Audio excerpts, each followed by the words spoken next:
AM radio, an op-ed column, and Fox News is not enough. I want a center-right nation to fight for its soul, and its soul is represented in the arts. Its soul is represented in a world in which media is everything. AM radio is the lowest form of communication. It's tinny, it's not robust, it's not Avatar. I want Avatar. I want the right to enter the world of media to the extent and invest in media the way that the left does. The fake media is trying to silence us, but we will not let them, because the people know the truth. The fake media tried to stop us from going to the White House, but I'm president and they're not. You're listening to the Curt Schilling Podcast, a Breitbart.com podcast. The podcast starts now. Here's Curt with today's headlines.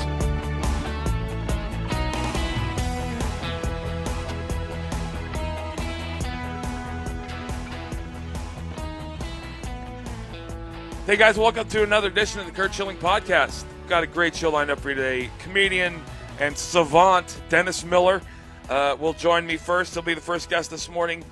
And after Dennis will be James Delingpole. And there's a pretty fascinating story to be had with James, as the entire scheme and scam and corruption of global warming, climate change, ice age, acid rain, whatever the hell it is today, continues to unravel. The walk-away movement is not just for the conservatives, because it feels like the rest of the world's, well, not the rest of the world, but the rest of Europe got called out yesterday at NATO. And one of those things that it's very important to understand how that ties into Germany, the Green Movement, and the rest of the world. But first, it's funny. This is just too funny. President Trump goes to NATO and basically chastises NATO for being who they are. They have been taking advantage of the country, of the United States, for decades. We have been the only country paying in at 2% consistently. There have been other countries that have. But there are, in some cases, almost a decade's worth of back payment that have not been made. Countries that owe, countries that don't pay. And Trump, the only thing President Trump is trying to do is to make sure that everybody in is paying their 2%, which to liberals apparently is suicide. Yesterday, he called out Germany because, come to find out, that Germany is relying upon Russia for an enormous portion of their energy grid fuel, natural gas imports through a pipeline, which ties into the global warming scam in a very, very big way, guys. And James will help me explain that to you guys. But not only is he apparently getting them to stand up and pay their 2%, he is getting the commitment upped. And there is a $33 billion increase. I want you to listen to these sound bites from yesterday. It's so funny. And by the way, the people in England, and I'm sure James is going to be very excited to hear this as well, and he wrote an article about it. Trump is inspiring the Brexit movement that is trying to be quashed by the British government. Anyway, listen to Nigel Farage on Fox News last night, the story with Martha McCallum, talk about that exact thing in the UK. Donald Trump believes in nation states. Donald Trump believes in sovereignty. Donald Trump cheered Brexit on because he thought it was a return to normality. You know, people want to control their own borders, make their own laws, be a normal nation, not be run by a bunch of bureaucrats based in Brussels. And it isn't just Trump. You know, John Bolton, all those people around Donald Trump believe in this. Now, what Mrs. May has done is, frankly, to behave totally dishonestly with the British public. She told us Brexit means Brexit. We will take back control of our laws, our borders and our money. And the compromise that she put forward at Chequers last week, the PM's country home, frankly was a betrayal of those things. Middle England is in uproar over this. I've never seen, you know, just middle-class conservative people angrier than they are right now with the Prime Minister. And I think in private, Trump's going to say to her, what on earth are you doing? Don't you understand that if you continue down this course, you will destroy the Conservative Party? I mean, the messages that brought President Trump into the presidency and the Brexit message have so many similarities, as you've talked about. And how in the more rural areas of the country and the working class parts of the country, like our western Pennsylvania, and Michigan, and Wisconsin. In Middle England, people are saying that they want to have control of their own country. And we were talking about this earlier in terms of President Trump's vision for kind of remaking and throwing the chessboard up in the air and saying, you know what, your pieces aren't necessarily where they've always been, and you're going to have to get used to that. Do you think that he is working to reorder our alliances with Europe and with the UK? Well, he's certainly on NATO today. You know, what he said is pretty straightforward, isn't it? Now, previous American presidents have said this, but they've never actually meant it. The point about Trump is when he says something, he does mean it. Donald Trump is looking at reshaping the world in many ways, and he's being rather successful at it. I think this visit could turn out for Mrs. May to be very embarrassing indeed, because one of the worst things she's done, she's made a trade deal between the US and the UK now virtually impossible. So her Brexit deal affects not just our democracy, but some American interests as well. It's going to be a very interesting couple of days. And I don't think people understand the significance of that. Basically, well, I think a lot of people do, actually, because I hear from conservatives around the country saying it. The fact of the matter is that the British government is going against the will of the people. You know, we talk about the uprising here that could happen. I could very much see it happening in the UK before it happens here. And let me ask you something. As we go through these sound bites, you're going to continually hear a theme. When did being proud of your country and wanting to defend your country's history and legacy and promote your country's values and ideals, when did that become a negative thing? Does everybody believe, I think the liberals do, that nationalism is basically the way to create more Nazi Germanys, because that's their boogeyman, right? Everybody's a Nazi, everybody's Germany, all the other stuff. The fact of the matter is, we are being chastised by American media for wanting to be the independent sovereign nation we've always been. Why now? Because Trump is making it happen. And then you have Kellyanne on Fox and Friends this morning. Listen to Kellyanne Conway talking about basically what Trump went to NATO to make sure happens. The case that he is pressing at NATO is the case that he was pressing before NATO, which is everybody should pay their fair share. If you think about the one major theme, apart from patriotism and America first, that really undergirds this president's policies, it's fairness. It undergirds his policies on educational choice, on tax cuts, giving everybody a tax reduction, for example, his immigration policy, and now, of course, obviously trade, reciprocal and fair trade agreements, and now, of course, with respect to NATO dues. Let's review the facts.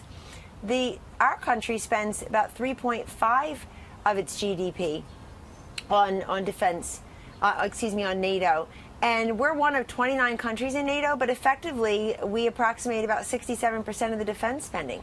All he's asking other countries to do is pony up, and not just show up, but also pony up. This is a reasonable request. This president can focus on both national security and economic security. Other countries will have to decide if their membership in NATO or what their domestic priorities are they more economic security or national security? But this president has made very clear and very successfully clear that he can focus on both. He's called for peace and prosperity around the globe.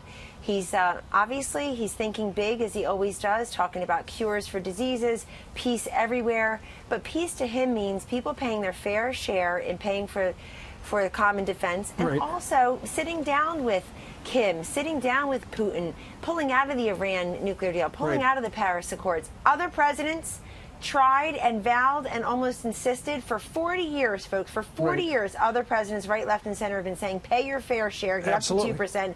This president is actually delivering on it. Think about that. Think about those numbers. Is that not stunning? And another example of how we've been kind of bent over at the waist in many ways by NATO. 3.5% of our GDP makes up 67% of the NATO budget. That's insane. That's ridiculous. And we're one of 29 countries. You know, I understand Macedonia is going to be putting in like $30 when you talk about, 2% of their GDP. But we're putting in 3.5% of a multi-trillion-dollar budget. It's stunning. Why is that seen as tyranny or potential dictatorship? I mean, that's just stupid.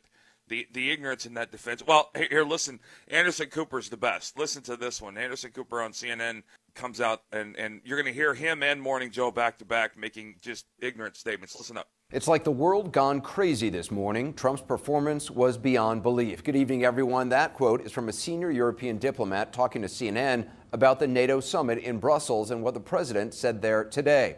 Now, this diplomat, we should point out, is not alone. The Western allies have been talking about it. The Russians have been talking about it. The world is, and tonight so will we. Yet, as shocking as it may be to our allies, as troubling as it is to some American lawmakers on both sides of the aisle, it should not be surprising whether voters at the time gave it much credence. What happened today in Brussels is what Donald J. Trump campaigned on. He said he was going to do this. It's the distilled essence of what he has believed, in fact, for years. The problem is the beliefs he campaigned on and tweeted about and stirred up crowds with on the stump, they do not happen to be based in fact. And the concern is he either does not know or does not care to know. Or worse, that he does know better but chooses instead to disregard the facts to make some larger point. Now, just to be clear, you can believe a 70-year-old military alliance against Soviet and now Russian expansion is a good idea or not. You can agree or disagree with the central premise of it, that an attack on one NATO country is an attack on all. Apparently, Trump is against NATO when he's not, because that's not what he said. But the fact of the matter is you've had people come out since then and say that President Trump is lying. And by the way, let's just translate Anderson Cooper's senior European diplomat is probably a Belgian waiter that was at the luncheon. That would be my guess, considering how they source their material. And then you had Morning Joe on MSNBC, and him and Mika are, I mean, they're a shit show, guys. I mean, there's no other way to put this. They're just a bunch of clowns. Listen to Joe Scarborough talk about diplomatic malpractice. The president wanted to make sure that he sent the message to Vladimir Putin while appearing to question energy shipments to Russia, that he was actually doing everything he could to disrupt the NATO summit from the start. And to also undermine America's alliance with NATO. You could see, and Mika pointed it out, Mike Pompeo looking down as the president continued to badger and attack his hosts there. And there's so many places to start. Ronald Reagan during a decade where he did more to bring down the Soviet Union than anybody would have ever expected, continued to trade with the Soviet Union. Donald Trump is just, once again, ignorant of history, ignorant of diplomacy, and ignorant of the very things that have gotten us to a position where we have a $19 trillion economy and by far the most powerful military and economic engine in the world. One of the things I've said on this show is liberals are the exact thing that they cry about. No better word than ignorant when you talk about Morning Joe. Calling the president, who continues to just screw liberals at every turn because he's doing great things for the country, calling him ignorant about those things is funny. And I think that we need to, based on Anderson Cooper, I think we need to lay out the Webster's Dictionary definition of fact for liberals and for progressives, because I think they mean different things. Fact to a liberal is anything that opposes a conservative movement, whereas fact for a conservative is an actual factual event. It's becoming obvious. The left is becoming more unhinged. Dennis Miller's going to join us, and you don't want to miss this. It's going to be hilarious. He's going to be brilliant. He's probably going to teach me a thing or two. And then after that, James Delingpole is going to join us. And you guys, you've heard me talk about the book, Green Tyranny by Rupert Darwall. And in the book is outlaid a situation that has come to fruition. And I don't think we knew that to the extent that we now know it, but it is blatant and it is obvious and it is deadly for the rest of the world. Breitbart News Daily with Alex Marlow. Censorship is a key issue here, particularly for people on the right. Do you think it was addressed adequately? Definitely not. It was useful to name check Diamond and Silk. It was useful to check even politicians who had campaign ads that were shut down. But in every case, Zuckerberg was allowed to essentially dismiss the case and move on. Breitbart News Daily, weekdays at 6 a.m. Eastern on SiriusXM Patriot 125. You're listening to the Curt Schilling Podcast. Once again, here's Curt Schilling.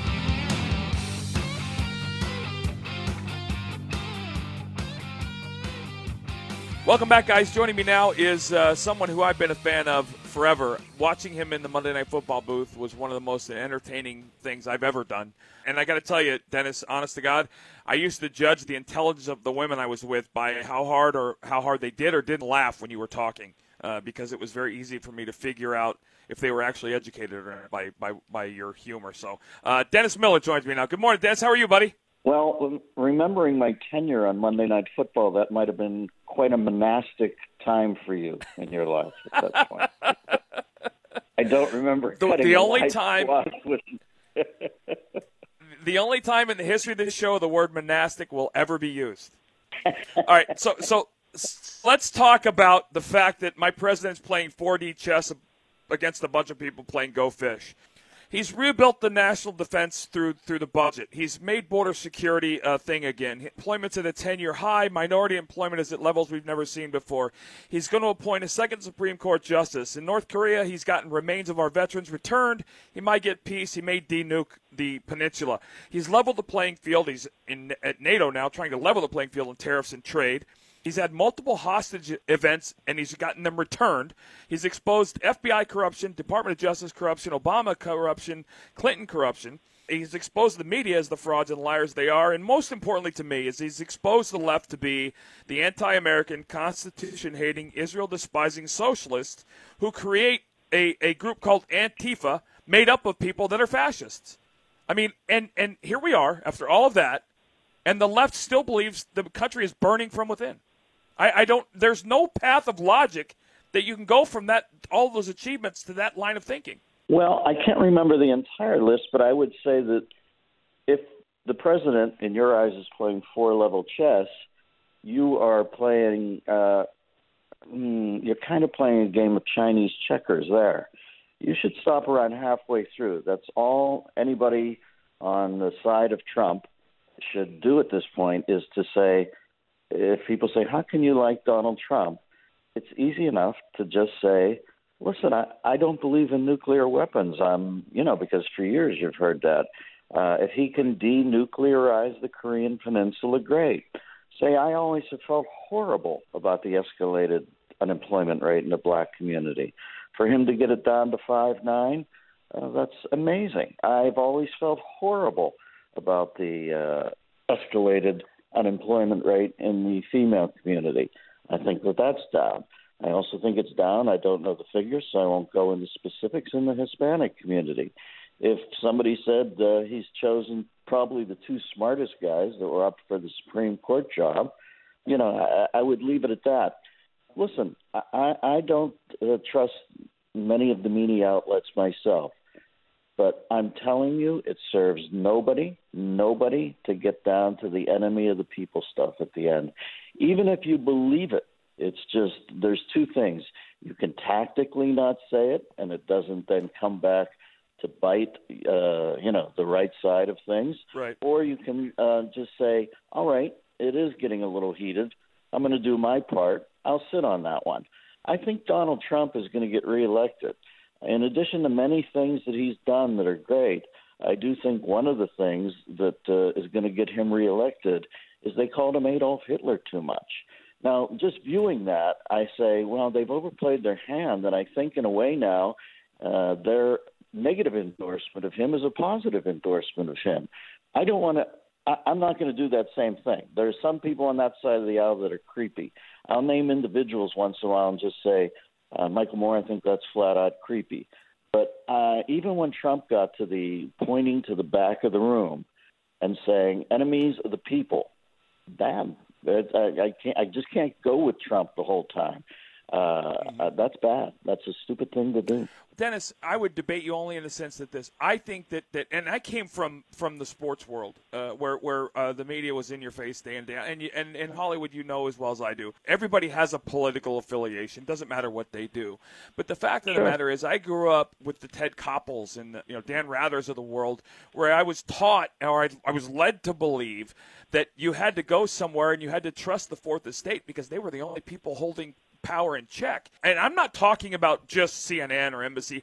All of it has become so politically motivated and driven that there's very few places you can get actual news anymore. And it's all opinion. And that's not to say, I think you're right. I don't think anybody does anybody any good when he stands there and points to the media and says enemy of the people, because I think there's other things he could be saying that would be far more useful. But fake news is even trust. okay. Fake news is kind of a funny. I think everybody's sort of in on that laugh. And now he's qualifying it because I think somebody told him, listen, you cannot point at a group of people and call them enemies of the people. That's a bad play. So now he's saying, not all of them, maybe 25. That's all silly. Just keep it at fake news, which is now fallen into the lexicon as kind of a quirky, funny thing. Everybody knows they're fake. You can leave it at that and make your point. Now, two things about trusting journalists. Let's face facts. Modern opinion journalism started with the man they always point out as the Obi-Wan Kenobi of journalism, and that's Walter Cronkite. Walter Cronkite went on the CBS News one night and said that the Vietnam War, and I'd have to paraphrase, right. It's one of those things where he takes the glasses down to the end of the nose and talks about how the Vietnam War is unwinnable or something. That's big-time opinion. So that happened many, many years ago. And when you bring up Ted Koppel, I'd have to say Ted Koppel was a sensationalist journalist. Listen, Al Campanis was one of the guys who was Jackie Robinson was turned over to at the beginning because they knew it was going to be so rough. Now, I think the Dodgers farm team was up in Montreal, if I remember correctly. And Al Campanis was out there doing the heavy lifting. And Al Campanis is an old man, goes on the Ted Koppel show, and they're always going to say, Koppel said, are you sure you want to say that? Listen, I remember one time Barack Obama was on George Stephanopoulos' show, and he said, I'd have to be true to my Muslim faith or Islamic faith. And George Stephanopoulos almost tackled him and said, you mean your Christian faith? And he said, oh, yeah, very Christian faith. Now, that's just on tape. I'm not making that up. But Al Campanis did a lot of good work. Ted Koppel, he was never the same after that. His career was ruined. In perpetuity, he'll be thought of as the word we throw around so easily now, a racist. Meanwhile, if he probably were able to talk to Jackie Robinson before he moved on and said, is Al Campanis a racist, he would say, well, he's in the unlikeliest guys ever because he's one of the guys out there with me taking the slings and arrows right now. I trust myself to read everything I can on both sides, and I make a decision, and guess what? I don't even trust myself all the time. I try to go back and revisit it because I think some of this stuff's so fiery. But I do know that it has to be ratcheted down a little just for the good of the country on both sides, and I think Trump could stop tomorrow. And as I said, I'm a big fan of many of the things he's done. But he should tomorrow make a pact with himself never to point at the back of the room like that and say enemies of the people. That was a bad, bad look for him. You said something that got me to thinking, and I want to ask you a question that is, I think it's absolutely pertinent and relevant. We live now in a one-and-done society. You only get one mistake, and if it's a mistake that the wrong people like, you're done. It doesn't, and a lot of times it's coming out that we find out that you don't even have to be the person that made the mistake. You just have to be the person accused of the mistake. We still don't know the end of the Judge Roy Moore stuff, but all of the rhetoric on the left, it disappeared the second he lost. And it seems to me that how does one, if possible, how does somebody survive, especially Donald Trump, how does somebody survive in a society where there is no latitude, there is no ability to make up for a mistake or an error.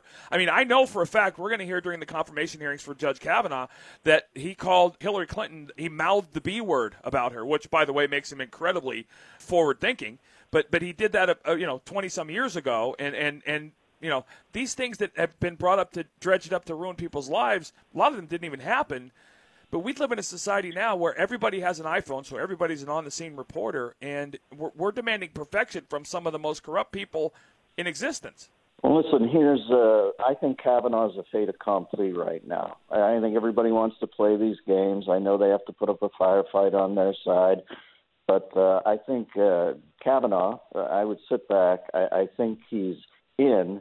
And ironically, in an ironic nutshell, I would say the main reason he's in and I hope the left realizes this, is it's Trump's choice. They're always talking choice. Our system allows the president to choose. Now, unless the guy goes up there and throws him and shows himself, he's not going to show himself to be some deranged fanatic. He's going to show himself to be the second smartest guy, who is the clerk for Kennedy, the guy he's replacing. So that's the first thing I'd say. All this stuff, I would sit back and either enjoy it or hate it, depending on what your political predisposition is over the next few weeks. But I would say Kavanaugh is in right now. There's nothing they can really do about it. Secondly, Judge Roy Moore, while I don't know everything about it, I find creepy. So I'm not going to use him as a template about making a mistake. I don't know what it is. I looked in my gut. I don't like the liaisons with I don't know all of it, nor do I need to know all of it. I've got to, just trust my gut there. Something about him's creepy. He's not a hill I'm willing to die on. The third thing is about making a mistake and being at. I would say the person I would feel comfortable with talking about is Roseanne. Now, listen, Roseanne has enough riches in her life that, yes, she's going to lose some money here. But I'm telling you, on the other side of a very hard year in the kiln of fate, I think that Roseanne is going to come out on the other end and have a happier life. I know that's hard to believe because we think the happy life is defined by having no failures or facing no adversity or any of that stuff. I'm telling you, we have misappropriated what's important in this life. Social media followers are used almost as some sort of ego Bitcoin. They don't matter. As my thought on Twitter is never have lives less lived been more chronicled. I think Roseanne's going to live a life now, a hard human life, like all human lives are hard, like you all face adversity. Like imagine, you've gone, I'm sure, Curt, I'm sure you've gone to visit these soldiers who come back or children in hospitals. Yep. Real life's out there happening, brother. Hitting people across the forehead with a big stick. It is brutal, the randomness of life. To think that it would be a defining moment, I think it is, but on the other end, to lose a TV show, yeah, I think it'll lead you on some, what was Tyrone Power's name in The Great Razor's Edge, Larry Earl. There's something out there. Everybody's got to find it. Everybody's got to crawl through the mud a little to get to it. Everybody's got to go up the peaks to get to it. I think Roseanne's on that trip now. And I think at the moment it probably looks like this is the worst thing ever. But I think there's a deeper truth out there that this is going to unearth for her. I look at that and think to myself, I've been to Walter Reed, and yes, there is real life going on. I've lived my entire life, Dennis. History has been a complete passion of mine. My entire life, I've studied it, and the fact that we are now using the term concentration camp and Nazi as often as we are breathing is repulsive to me. It's horrible. It's abysmal. But let's face facts. If you're looking for some retribution for that misuse of the man's worst inhumanity to man ever, and in current political times in America, if you're thinking, well, that's not fair for them to do that, listen, there's an angle on, angle off this stuff. They're going to get Donald Trump reelected, which is what they don't want. So, if anything, I think this is going to be a historical lesson that unless it's Adolf Hitler, calling somebody else Adolf Hitler is a silly, stupid, and as you're right, in a way where it doesn't honor the 6 million people marched off to ovens by this monster. It's a stupid play that I think is in its last throes. I'm with you because from the standpoint of I would love to see Joe Biden or Hillary Clinton run again. It's not going to happen because God's not that nice to us. We he's going to make us pay for the sins of man. But when I look at somebody like Ocasio Rodriguez, I'll get back in. I just want to put that she's running. Anyway, back to your point, she is running. Do you think she, honest to God, is? You know why she's running? Because she doesn't know how not to run. When you see Hillary Clinton flying commercially, if you can't interpret that sign as a meet John Doe thing, listen, really, she has to get some. Listen, Biden. To me, Biden's the third guy in a car on a Sonic commercial. No, he can't run again. They can't send him out there. But Hillary Clinton, what? It's just in her DNA. Yes, of course she's going to run again.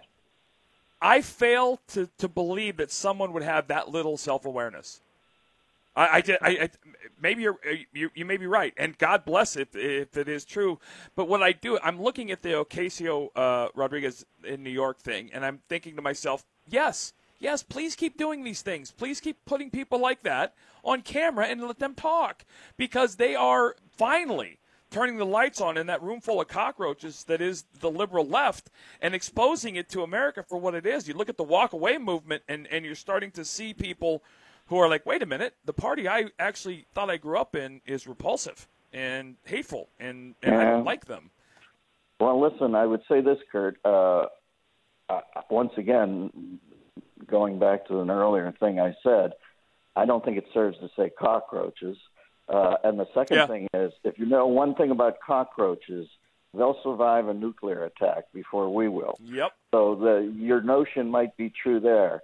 But here's how I see it. I see Hillary Clinton right downtown in Madison, Wisconsin, saying, you can't say I haven't learned lessons in this life.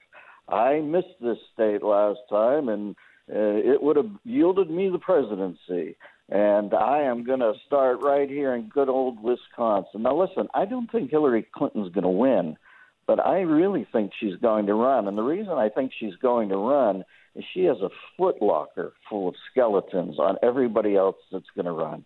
And I think that whoever is going to run against her better have a completely tabula rasa history, or they're going to get unloaded on. And I don't know. When I look at Hillary, I just think the moment she lost, I thought, oh, well, she'll just run again. What else is Hillary Clinton going to do? I will be stunned. I swear to God, I will. And listen, I'm going to brag for a second. I missed the Electoral College in 2016 by 5 votes. I had Trump winning, but I missed it by 5 votes. And I used my eyes, just looking at the country and seeing what was actually happening instead of what people were telling me was happening, told me that Trump was going to win. I will be blown away if she does run again. But I will also give you the accolades. Well, listen, I'm not even looking for it. My political things, I pick football games better than I do political. But I did see her on that flight and thought, oh, I see. She's starting to lay down that every woman motion again. And I will say this about Hillary Clinton. She wants to, what she'll run on is she'll say, here's the bumper sticker. I want to pay for all college except the Electoral College. It'll be that sort of crap. But listen, please don't give her ammo. People out there right now who like sloganeering as opposed to effective leadership.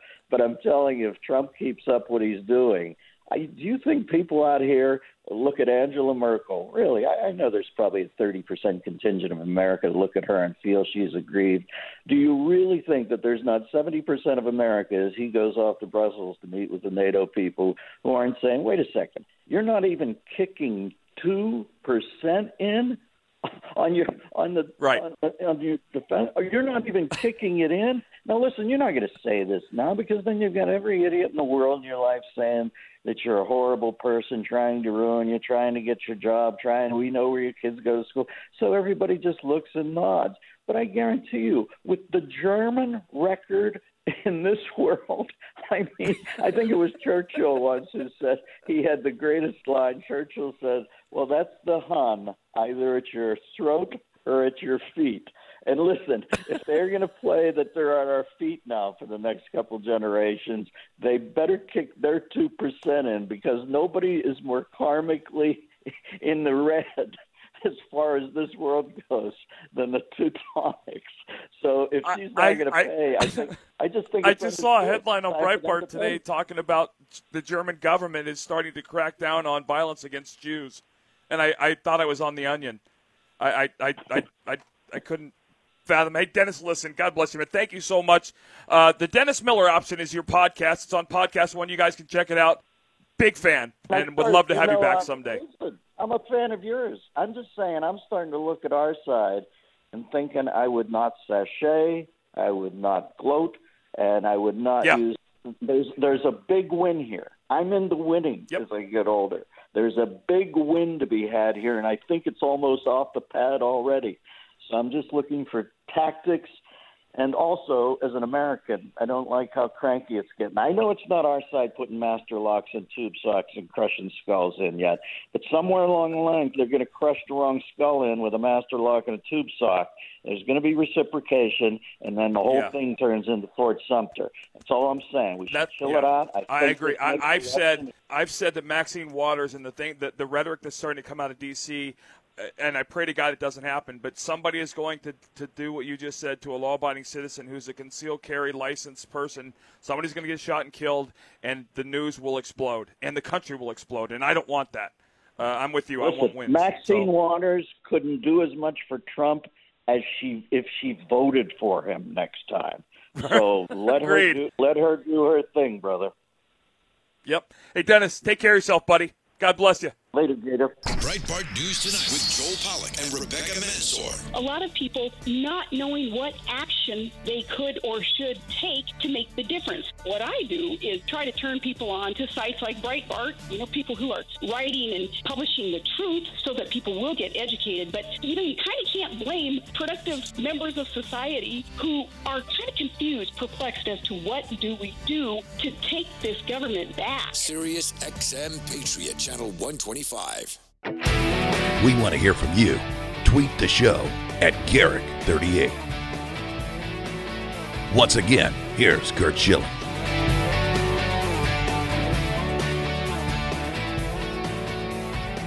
Welcome back, guys. Joining me now, as he does each week, is the host of his own podcast called Delingpole. You can find it on Breitbart. You can find it on and subscribe to it, which I highly recommend, on iTunes. His name is James Delingpole. Good morning, James. How you doing, buddy? Hello, Kurt. Good, thank you. All right, so my president landed in your country yesterday. Yeah. President Trump is calling out the British government for denying the will of the people, and I think that's, we've been talking over here, and I don't want to say, I'm not saying it jokingly, we've been talking over here about the left's rebellion and the potential for, a revolution. I think it's far more realistic that the British people would rise up against the British government if they actually do turn their backs on the Brexit thing. I mean, they've got every entitlement to do so. I mean, morally, anyway. I'm really glad that Trump is giving us some fire support over here, and I can tell you he's very welcome. I think in most of the country, it's only a kind of minority of kind of London snowflakes and kind of Antifa type who are objecting to his arriving.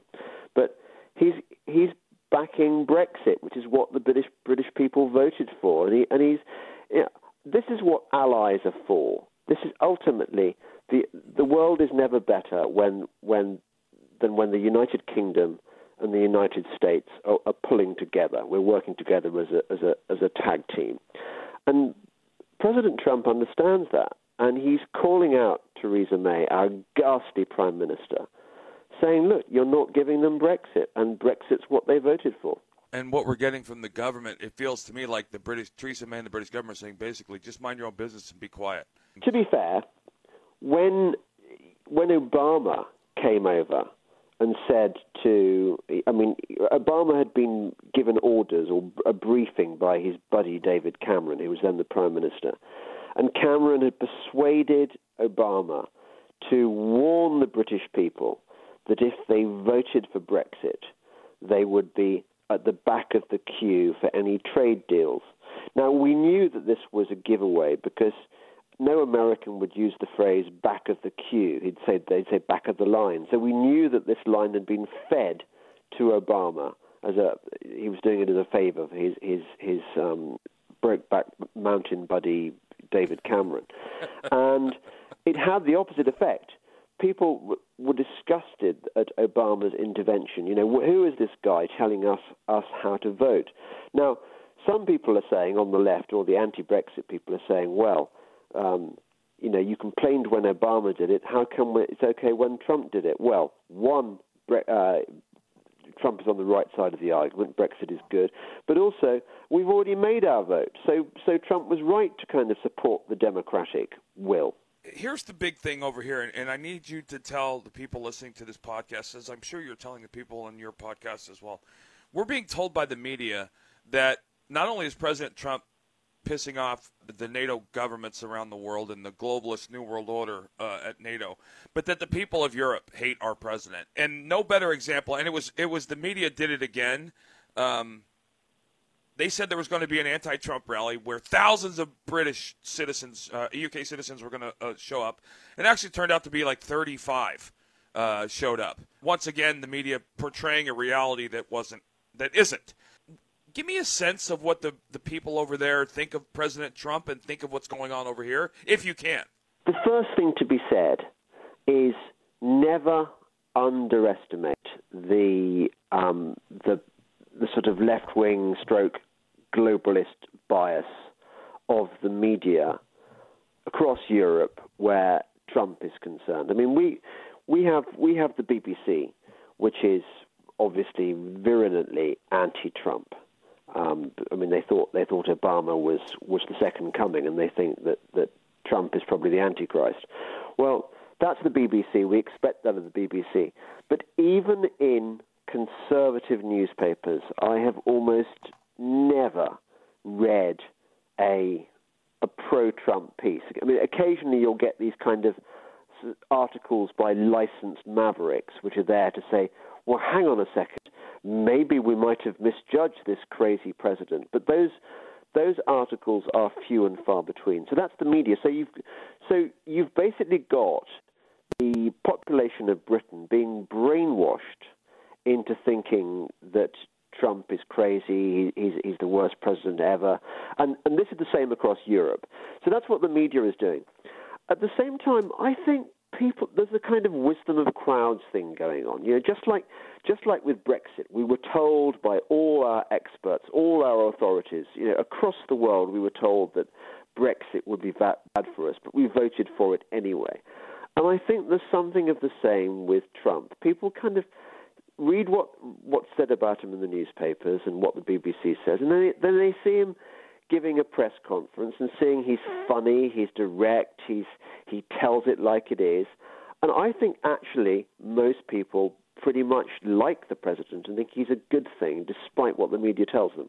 Hey, listen, I want to change subjects because I think it's the most important piece of information to come out in the last 12 months. You pointed me to a book called Green Tyranny by Rupert Darwall. In that book, Mr. Darwall is talking about the rise of green energy and the rise of the green movement, and he points back to the factual foundation of the green movement in the Nazi Party in the early 30s because they were sun worshippers and all this other stuff. And for the most part, in the last 100 years, Germany has been passing laws to get rid of fossil fuels, to move to sun and to move to wind and solar. It's been noted in the last 12 to 36 months that Germany has first of all, they have to keep their former power grid up and running because when you don't get the energy needed by the wind and solar, you have to fire up the back, which means you can't turn it off. So there is no net savings. But more importantly, Mr. Darwall was pointing out at some point you lose the ability to provide power for your energy grid and you become reliant on another country. We found out, which I didn't know, that Germany is getting 80% of its natural gas from a pipeline out of Russia. They're doing that because of all of the green energy plans that their government has implemented, and it has made them subservient to Russia. And people aren't jumping. I mean, that's a huge thing. People who don't understand how the world works think that... They really don't. That they think energy and the environment are kind of side issues. They're sort of bandwagons you can jump on and off, and they don't affect the great scheme of things. Energy and the environment are everything. They have tremendous geopolitical significance. And you're absolutely right to put your finger on one of them. Trump called this out, didn't he? He was the boy who pointed out the emperor's wearing no clothes. He pointed out that, on the one hand, Germany is not funding its NATO contributions. I mean, the German army is in a complete mess. The Germans are not pulling their weight.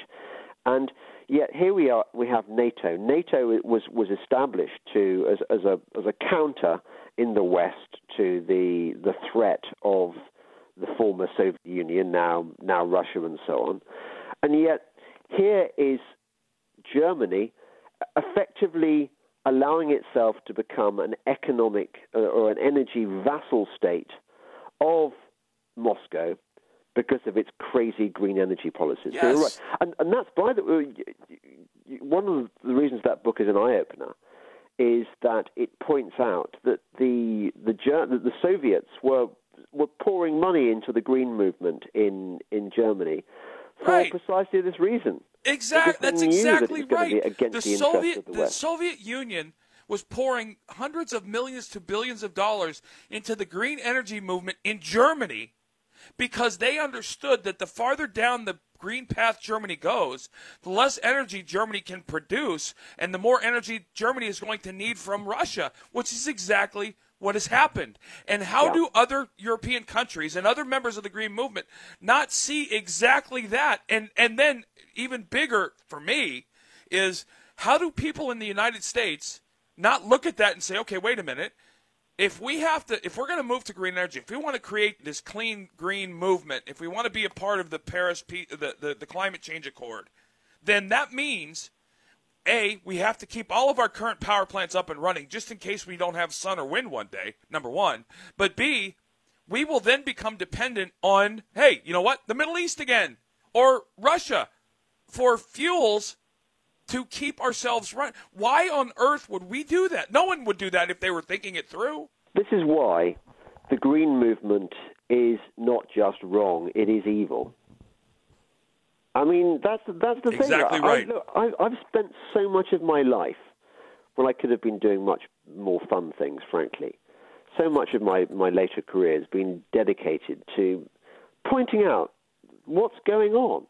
And I've been vilified for it. I've been accused of being a crank. And, oh, God, here's James Delingpole banging on about wind turbines again. Well, the reason I say this is because it's a plot. I mean, not everyone involved is in a conspiracy to destroy Western civilization, but a significant portion of these people are. And the really annoying thing is they get a hearing in politics. They get a hearing on Wall Street. They get a hearing in the big corporations. These big corporations run by guys who are supposed to be really clever, right? Because they get paid so much money. They get paid millions of dollars, so they must know what they're doing, right? They don't. I mean, they're scum. They're selling us down the river.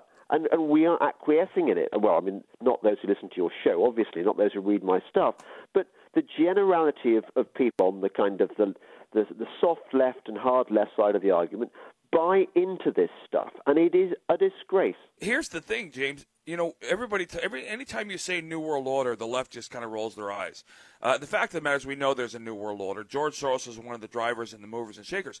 But when you look at the head of the EU, when you look at that little group in Belgium, who, by the way, it's not about Belgium, it's about the rest of the globalist movement.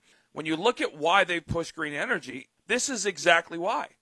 Because they can make themselves far more powerful than their footprint by pushing the world to reliance upon green energy. When the world finds out, oh, you know what? We can't fuel our power grid with green energy. Then they have to go to what? A central source for energy. And that's where the globalists have their money. That's where they have their power. Yeah. And this is an example this is a picture perfect example of why the EU was the founder and mover and beginners of the green movement, why they are pushing things like the Paris Climate Accord, because they understand, hey, even if you leave Brexit, UK, if we can get you on this green energy plan, it doesn't matter because you won't be able to sustain yourselves without us.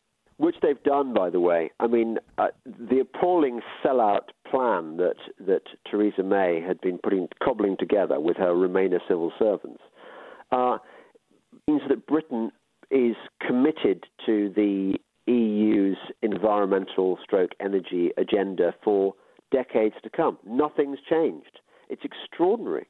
We didn't vote Brexit for that. We didn't vote Brexit to remain part of that kind of green craziness. I just found that when I heard that about the Russian pipeline into Germany with the natural fuel or the natural gas, the first thing I thought of was you and that book and the fact that Mr. Darwell had laid that exact scenario out as, hey, this isn't a potential thing. This is actually going to happen. And that's not a small thing to be at the front of the line predicting. And you know, it gets back to, you know, why people like Al Gore and billionaires around the world are pushing for green energy, not because it works and it saves money and it helps the people, but because it pushes us farther into their debt and farther into their sphere of influence. Yeah. And that there's nothing about that speaks to independence and nationalism. That's all about a global movement of people trying to run and control everything. And if they can control the fact that you can turn your lights on or off or can't, then they do control everything, right? I mean, that's the end of the day.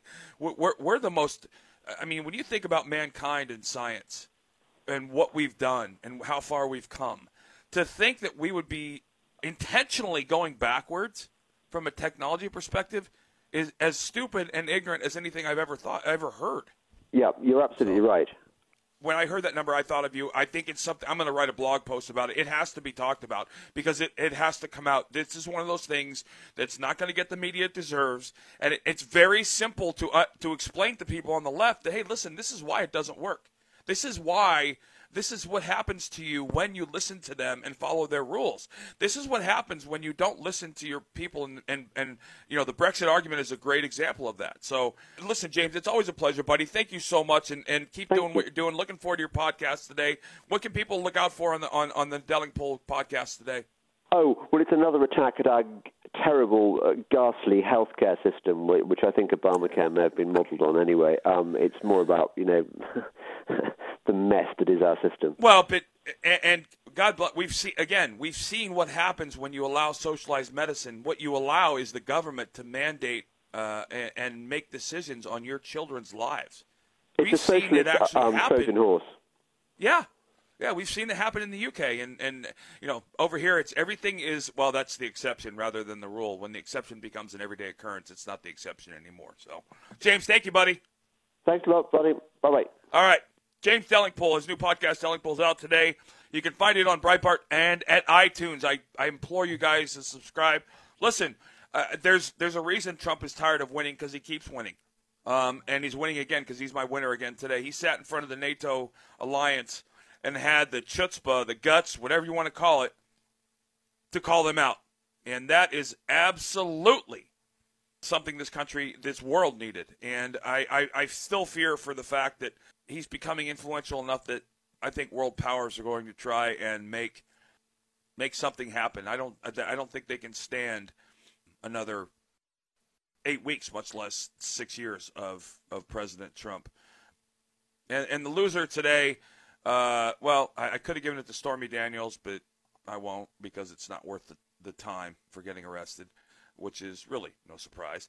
But I don't know if you guys heard about this, but there's a proposed unmasking law getting ready to come out, and Antifa is freaking out over it. And I understand why, because the cowards will be revealed to be who they are. They wear a mask for a reason, because they are the cowards that we think they are. They're kind of up there in a tie for me today with Al Sharpton, who basically says that the Democratic senators should not even meet with Justice Kavanaugh. Why is Al Sharpton still speaking, number one? And who actually listens to Al Sharpton anymore, if anybody? So he's an easy pick, and he could probably win every day. Anyway, thanks again, guys. Thanks again to Dennis Miller, James Delingpole, and all of you for tuning in and listening. Subscribe on iTunes, please. And I look forward to catching up tomorrow and the week tomorrow on a strong note. You guys have a wonderful day. God bless. I will catch up with you guys tomorrow.